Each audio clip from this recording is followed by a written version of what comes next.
કુંભ મેળામાં ત્રિવેણી સંગમમાં સ્નાહીદાન શા માટે કરવામાં આવે છે તેની પાછળનું આ કારણ ખાસ છે.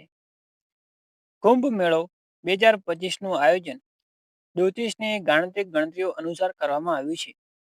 આ મેળામાં મોટી સંખ્યામાં સાધુ સંતો ભાગ લે છે. આ દરમિયાન ખૂબ જ ખાસ નજારો જોવા મળે છે. તેનું આયોજન 12 વર્ષ પછી કરવામાં આવ્યું છે. આ વખતે પ્રયાગરાજમાં કુંભનું ભવ્ય આયોજન થવા જઈ રહ્યું છે. આવી સ્થિતિમાં આવો જાણીએ ત્રિવેણી સંગમનું સ્નાનનું મહત્વ. કુંભનું આયોજન મોટા પાયે થાય છે. સાધુ સંતો આ મહાન તહેવારની આતુરતાપૂર્વક રાહ જુએ છે. આ વખતે મહાકુંભ 13મી જાન્યુઆરીથી શરૂ થઈ રહ્યો છે. તે 26 ફેબ્રુઆરીએ સમાપ્ત થશે. પ્રયાગરાજમાં શરૂ થવા જઈ રહેલ મહાકુંભનું વિશેષ મહત્વ છે, કારણ કે ગંગા, યમુના અને સરસ્વતી પ્રયાગરાજમાં મળે છે. આ ત્રિવેણી સંગમ વિશ્વભરમાં પ્રખ્યાત છે.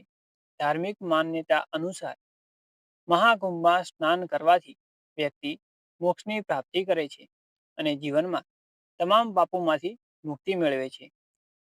આ સિવાય વિશેષ પુણ્યની પ્રાપ્તિ થાય છે. પ્રયાગરાજમાં મહાકુંભ દરમિયાન ત્રિવેણી સંગમના કિનારે સ્નાન કરવું વિશેષ મહત્વ છે. આ ત્રિવેણી સંગમ પર સ્નાન કરવું સ્નાહી સ્નાન તરીકે ઓળખાય છે.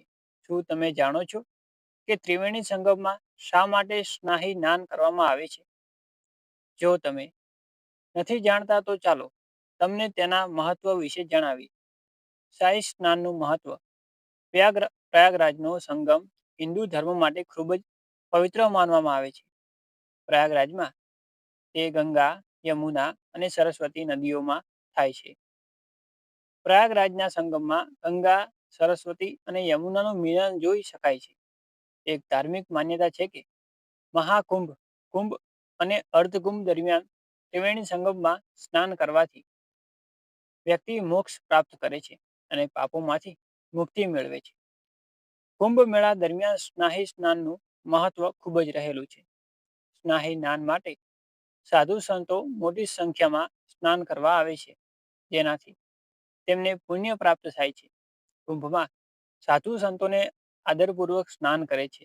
આ કારણથી તેને શાહી સ્નાન કહેવામાં આવે છે. સાધુ સંતો પછી ભક્તો ત્રિવેણીમાં સ્નાન કરે છે. સંગમનો અર્થ શું છે? સંગમ એટલે મિલન. સંગમ એક એવી જગ્યા છે જ્યાં પાણીના બે અથવા વધુ પ્રવાહ ભેગા થાય છે. કુંભ મેળો 2025 દરમિયાન આટલી વાર શાહી સ્નાન કરવામાં આવશે.